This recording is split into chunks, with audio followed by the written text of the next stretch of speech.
Aujourd'hui, je vais vous raconter l'histoire de ma cliente la plus spéciale de toute ma carrière. C'est une histoire rocambolesque. Donc la madame, honnêtement, j'ai vraiment pitié pour elle parce que elle avait acheté une maison à Ottawa qui était beaucoup trop chère pour son budget. Elle avait payé la maison beaucoup trop cher.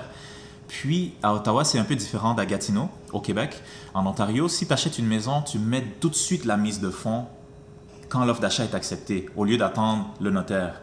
Puis si jamais tu ne réussis pas à concrétiser la promesse d'achat, ben tu perds ton dépôt.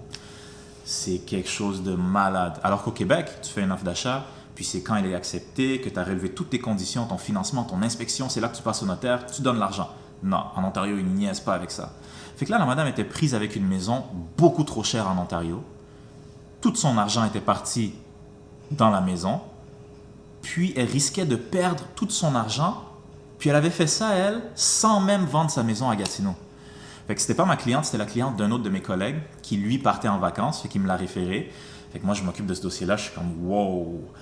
Cette madame, ça me stressait. J'étais stressé pour elle, c'était impensable. Comment est-ce que tu as pu faire ça? Qui te conseille dans la vie? Vraiment, je me sentais tellement mal pour la madame. Mais en tout cas, fait que j'ai commencé à l'aider, puis il m'avait donné un petit préavis. Il m'a dit « fais attention, la madame est très spéciale ». OK.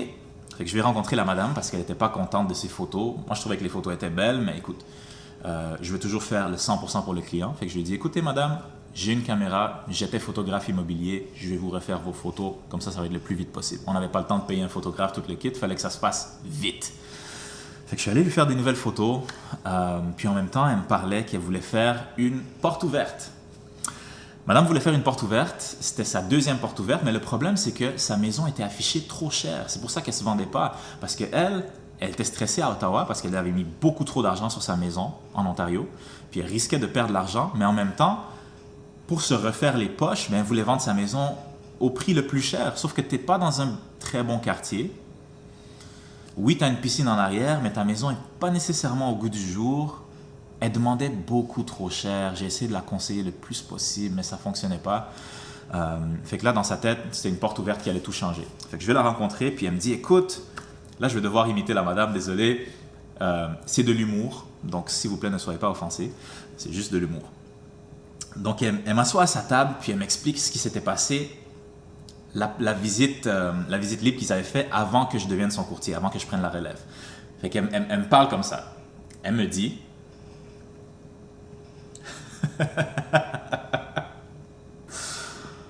Oh my goodness. Là, tu laisses pas n'importe qui rentrer chez nous, là, parce que la dernière visite, là, il y avait du monde qui avait aucun respect qui était rentré chez nous. Hey, écoute, il y avait une famille de Noirs qui sont rentrés, là, puis écoute, moi, je suis pas raciste, là. Je suis pas raciste. Mais ils sont rentrés chez nous, la madame, hey, elle avait des talons sodo, tabarouette. Elle mettait des trous dans notre plancher, la catin. Moses, enlever les chaussures avant de rentrer, c'est... Tu sais, c'est le gros bon sens, tabarouette. Fait que là, j'écoute la madame, je fais OK, j'essaie de rester professionnel, tu vois. À la fin de la journée, je sais que j'essaie toujours de donner le bénéfice du doute aux gens, tu vois. Il y a des gens que peut-être ils n'ont pas... c'est leur seule façon de s'exprimer, tu vois. Fait que j'écoute, je comprends. Écoute, je suis ton courtier, tu es ma cliente, je ne suis pas là pour te faire une leçon ou te dire non. J'écoute, je comprends. Parfait. Fait que là, on fait la porte ouverte.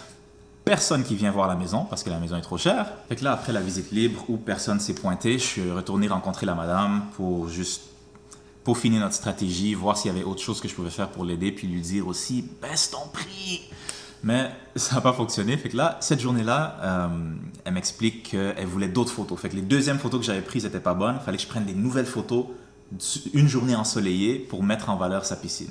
Fait que j'étais retourné cette journée-là avec mon appareil photo, toute l'équipe. Pendant que je prenais mes photos, elle me raconte une histoire. Elle me dit, écoute, il y a une famille de Noirs qui était venue la dernière fois, là. Je suis pas raciste, là, mais tu sais, tu voyais qu'ils sortaient, eux, ils étaient en appartement, là. Fait que tu voyais qu'ils pouvaient pas se permettre une maison, là.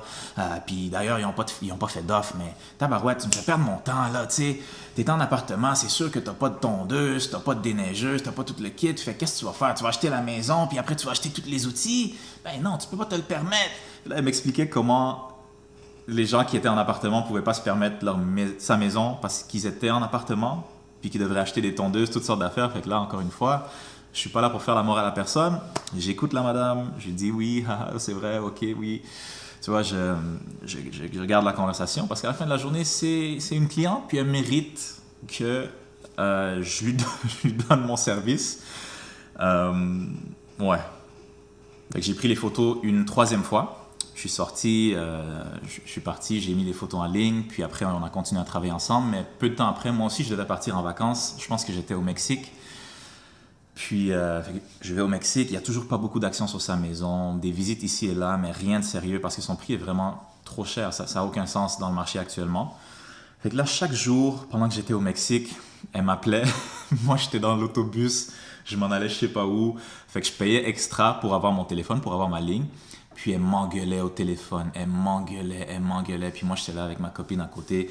J'essayais de pas me fâcher moi-même parce que, tu vois, je suis en vacances, ça dure juste une semaine, je suis au Mexique avec ma copine, je veux pas la laisser bousiller mon humeur. Fait que je fais de mon mieux pour rester tranquille, je l'écoute, mais je te jure, elle m'a appelé 3 jours de suite pendant que j'étais dans des excursions, tout ça. Puis là, je devais l'écouter pendant 30-45 minutes à m'engueuler. Puis c'est dur de dire des fois à un client, écoute, madame, je comprends que vous êtes serré dans l'argent, vous avez fait un achat à Ottawa, vous risquez de perdre des centaines de... Tu ne peux pas rationaliser ça. Quelqu'un qui va perdre des centaines de milliers de dollars, puis qui met sa maison trop chère, t'as beau lui dire que c'est trop cher, ça ne va rien changer, tu vois, c'est comme ça. Donc, à la fin, j'ai fini par donner la cliente. Ben, je pense qu'elle n'était pas contente. Elle était plus trop contente de moi. Fait que là, elle voulait quelqu'un d'autre. Fait que je l'ai juste donné à un autre collègue dans mon équipe qui s'est occupé d'elle. Puis à la fin, la maison s'est pas vendue. Je sais pas ce qui s'est passé avec elle, mais je lui souhaite le meilleur parce que honnêtement, peu importe ce qu'elle a dit, à la fin de la journée, c'est vraiment triste de voir qu'il y a quelqu'un qui n'a pas eu les bons conseils, qui a mis son argent dans une maison qu'elle ne pouvait pas se permettre, puis qui risque de perdre tout son argent parce que sa maison à Gatineau est trop chère. Honnêtement, moi, ça me fait mal. Puis je trouve que elle aurait dû avoir quelqu'un dans sa vie qui lui donnerait des meilleurs conseils ou un meilleur courtier, dans le fond. Fait que, en tout cas, c'est ça.